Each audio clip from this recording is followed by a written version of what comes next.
Halo semua, selamat datang kembali di channel Jaksa Film. Di video kali ini, saya akan merangkum alur cerita dari series Indonesia terbaru yang berjudul Radio. Series Radio mengisahkan tentang perjalanan hidup dari seorang kriminal yang dipenuhi dengan gelapnya masa lalu yang terus menghantuinya. Si kriminal tersebut terbiasa menerima kekerasan fisik dan non-fisik sejak lahir untuk melindungi seorang yang disayangi. Hingga kasih sayang membutakan akal sehatnya dan membuat dirinya menjadi pembunuh yang berdarah dingin. Sebelum lanjut, saya mau ingetin kalau konten ini full spoiler. Jadi Mimin harap kalian tetap menonton series aslinya untuk menikmati pengalaman berbeda dari sekedar menonton alur ceritanya saja. Oke, tanpa banyak spoiler di awal, langsung saja kita masuk ke alur ceritanya. Episode pertama diperlihatkan di malam hari, di mana terlihat radio yang menyala yang memutar sebuah lagu berjudul Senin Wage yang dinyanyikan oleh Nyonya Ayu, sekaligus soundtrack dari film ini. Saat itu juga, terlihat seorang psikopat gila yang menghabisi korbannya dengan sangat keji dan brutal. Dan series radio episode pertama pun dimulai. Scene kemudian berpindah di mana memperlihatkan pemeran utama yang mirip dengan Mimin ini yang bernama Danu. Saat itu, ia bersama ibunya yang bernama Marini akan pindah ke kontrakan barunya yang jauh dari rumah yang baru saja mereka jual. Hal itu karena ayah Danu telah meninggal dunia dan mereka harus pindah dari rumah dinasnya akibat ekonomi mereka yang pas-pasan. Singkat cerita, mereka pun tiba di kontrakan baru mereka itu. Mereka berdua pun sangat senang karena mendapatkan kontrakan yang lumayan besar dengan harga yang jauh lebih murah.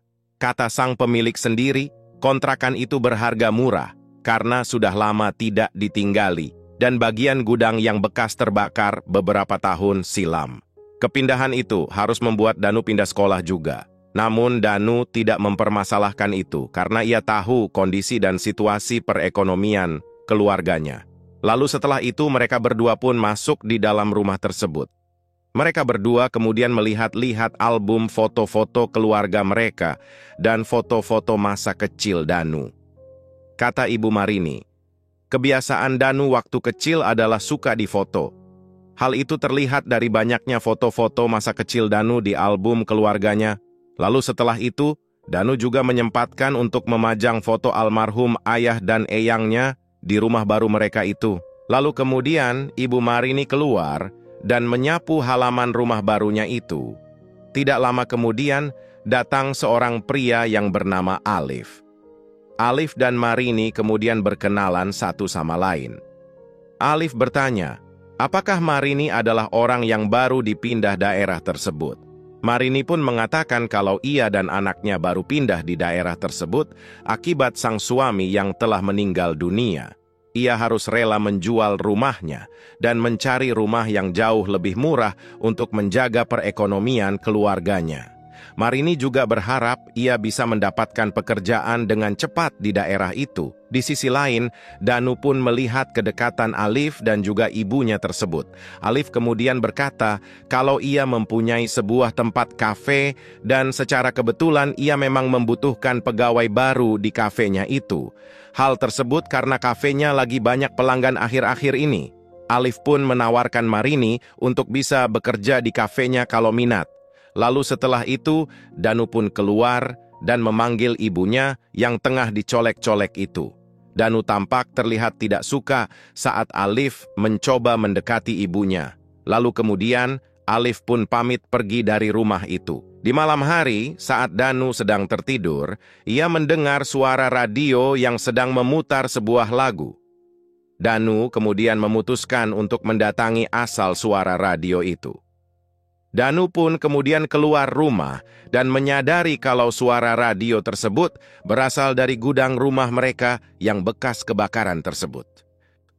Gudang tersebut dulunya adalah sebuah stasiun radio yang bernama Radio Purnama. Saat Danu masuk, ia melihat sebuah radio yang terselip di antara puing-puing kayu di sana. Danu kemudian mengambil radio dan secara tiba-tiba radio tersebut langsung berhenti bersuara. Danu pun memutuskan membawa radio itu masuk dan membawanya ke kamarnya. Danu pun kemudian melanjutkan tidurnya kembali. Di pagi hari, saat Danu terbangun, ia memanggil-manggil ibunya. Namun saat itu ibunya tidak ada. Danu pun menyadari kalau ibunya telah berangkat pagi-pagi ke kafe milik Alif untuk bekerja. Di sisi lain, Marini yang sedang melayani pelanggan saat itu mengalami sebuah tindakan yang kurang menyenangkan. Marini digombal oleh 2 orang laki-laki yang bermuka kayak kontol. Danu yang melihat ibunya digoda-goda hanya bisa menatapnya dari kejauhan. Tidak lama kemudian, Alif pun datang dan membela Marini. Ia menegur 2 pelanggan itu yang bersikap tidak sopan kepada Marini. Oke, lanjut. Di saat Danu pulang, ia tidak sengaja bertemu dengan seorang perempuan seumurannya yang bernama Hani. Saat itu Hani sedang kesulitan untuk memperbaiki rantai sepedanya yang terlepas. Danu pun kemudian memutuskan membantu Hani untuk memasangkan rantai sepedanya itu. Singkat cerita, Danu pun selesai memasang rantai sepeda Hani. Mereka berdua pun kemudian berkenalan satu sama lain. Danu pun memperkenalkan dirinya kepada Hani kalau ia adalah orang baru di daerah tersebut. Ia juga baru pindah sekolah di tempatnya Hani. Hani pun kemudian mengingat kalau Danu mungkin adalah siswa baru yang akan dikenalkan guru mereka. Tidak lama setelah itu, ayah dari Danu yang bernama Teguh pun keluar. Di sini terlihat Teguh yang tidak suka anaknya berdekatan dengan Danu. Teguh pun lantas menyuruh Hani masuk dan mengusir Danu dari rumahnya. Di malam hari, Danu mencoba memperbaiki radio yang ia temui di malam sebelumnya. Dan untungnya hal itu berhasil karena radio itu tiba-tiba berbunyi dan memperdengarkan suara seorang penyiar yang berkata, "Selamat datang, selamat bertemu, asam di gunung, garam di laut, bertemunya dalam satu belanga. Kalau memang harus bertemu, pasti akan bertemu. Itu sudah jalannya. Seperti pertemuan pertama kita kali ini, yang saya yakin kita akan menjadi sahabat sejati. Sekali lagi selamat datang, dan mulai sekarang saya akan selalu hadir untuk kamu, karena kita telah terikat selamanya. Artinya, saya selalu akan ada untuk kamu, dan kamu akan selalu ada untuk saya." Di keesokan harinya, saat berangkat sekolah, Danu melihat ibunya, yang sedang didekat-dekati oleh Alif. Alif memanfaatkan kepolosan Marini dengan berpura-pura mengajarnya di kafe itu, namun dengan sedikit mencolek-coleknya. Danu pun menaruh curiga kepada si Alif Puki ini. Singkat cerita, di saat istirahat sekolah, Danu pun mencuri-curi pandang terhadap Hani, yang saat itu sedang bermain bulu tangkis bersama dengan temannya. Danu yang punya keahlian menggambar, kemudian menggambar Hani dengan sebuah pensil. Tidak lama kemudian, pacar dari Hani yang bernama Anton pun datang. Anton pun melihat Danu yang sedang menggambar pacarnya tersebut.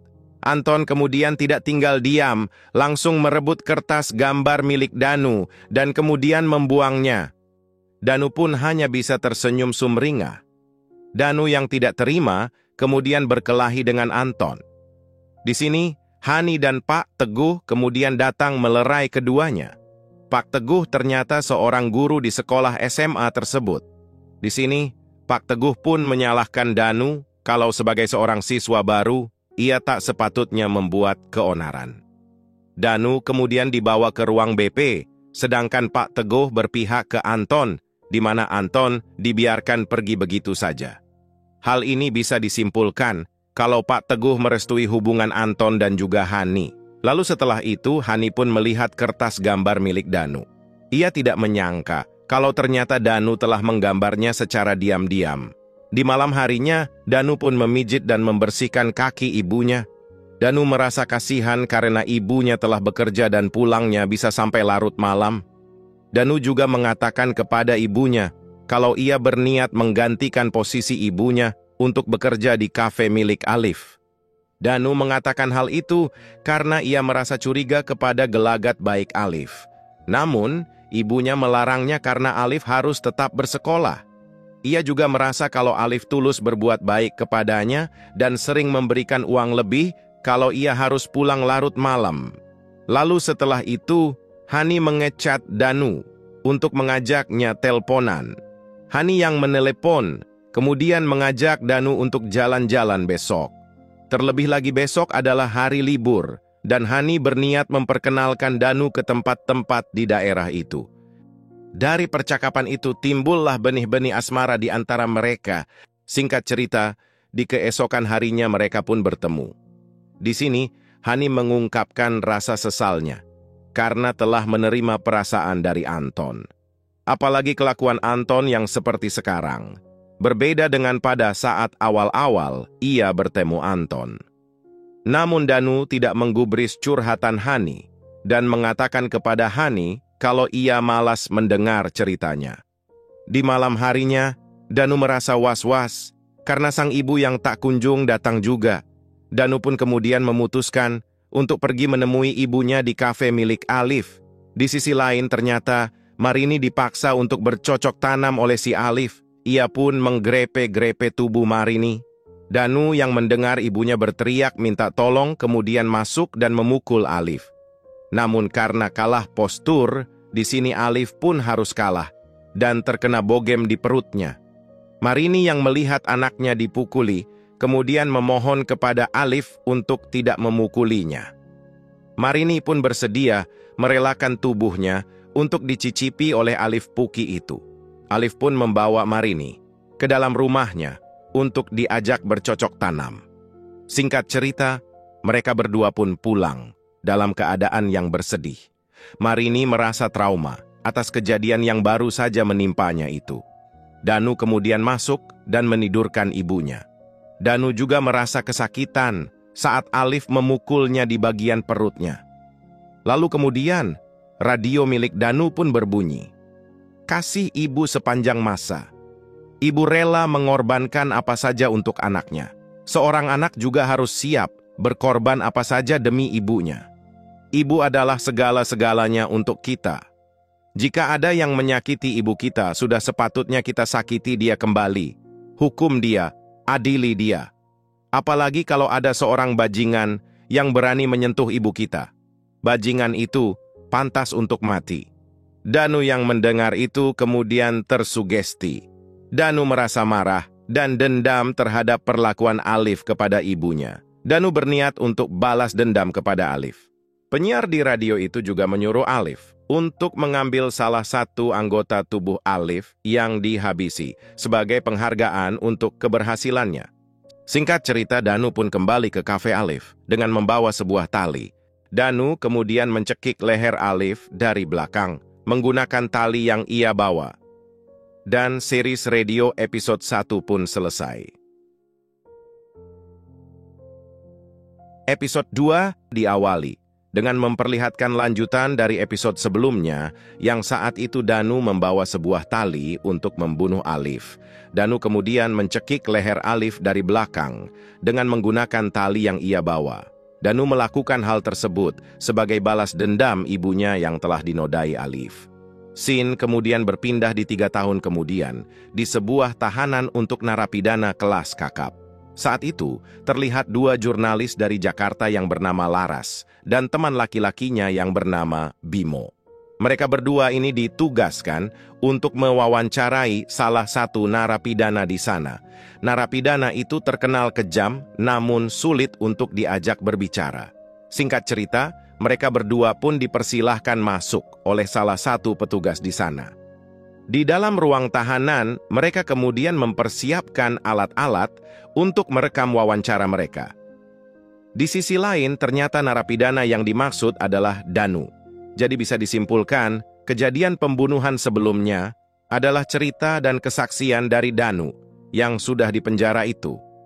Laras pun memperkenalkan dirinya kepada Danu, di mana dia adalah seorang jurnalis Jakarta yang akan mewawancarainya saat itu. Namun, Danu terlihat cuek kala itu dan memutuskan untuk tidak berbicara dan kembali ke kamar tahanannya. Tidak lama kemudian, petugas lapas itu pun datang dan mengatakan kalau ia sudah mengira kalau Danu pasti tidak akan berbicara. Namun, di sini Laras sangat yakin kalau ia akan membuat Danu berbicara dan mengungkapkan semua kesaksiannya. Lalu setelah itu, Laras pun pergi ke warung terdekat untuk membeli sebungkus rokok dan juga korek api. Lalu, Laras kembali lagi ke lapas itu dan menyuguhkan rokok yang ia beli kepada Danu. Di sini Laras sempat tersenyum, karena Danu ternyata bukanlah perokok, namun sok-sokan mau ketika disuguhkan rokok.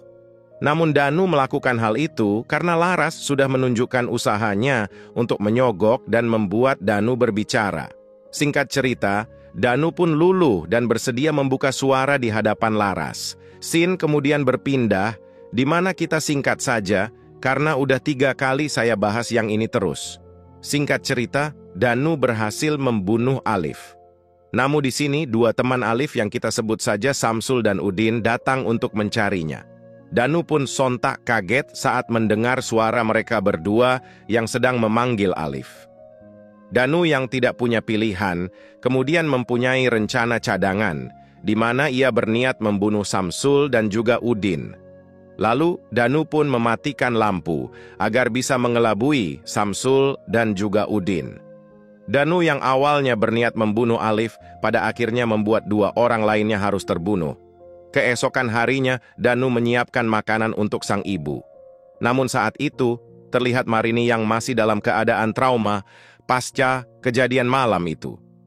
Danu pun mencoba membujuk ibunya untuk makan dengan menyuapinya. Namun Marini tetap saja tidak ada keinginan untuk makan. Danu yang melihat itu hanya bisa bersedih di pangkuan sang ibu. Scene beralih, di mana polisi akhirnya menemukan mayat Alif dan juga 2 temannya. Polisi pun mengevakuasi mayat mereka untuk diidentifikasi lebih lanjut di rumah sakit. Di keesokan harinya, Ibu Marini pun menyiapkan sarapan untuk Danu sebelum berangkat sekolah. Danu yang melihat hal itu pun senang. Marini mengatakan ia harus mengesampingkan egonya dan mulai fokus untuk mengurus Danu kembali. Danu yang mendengar itu pun senang dan menyantap masakan ibunya dengan sangat lahap. Lalu kemudian, diperlihatkan Danu dan juga Hani yang hubungan keduanya semakin dekat. Mereka berdua menghabiskan banyak waktu di siang hari itu.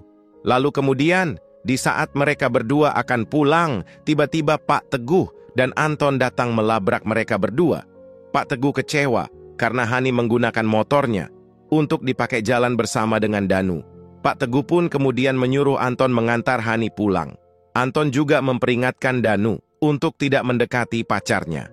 Di sini Pak Teguh pun mengancam Danu untuk tidak mendekati Hani, atau dengan konsekuensi Danu dan ibunya akan diusir dari kampung tersebut.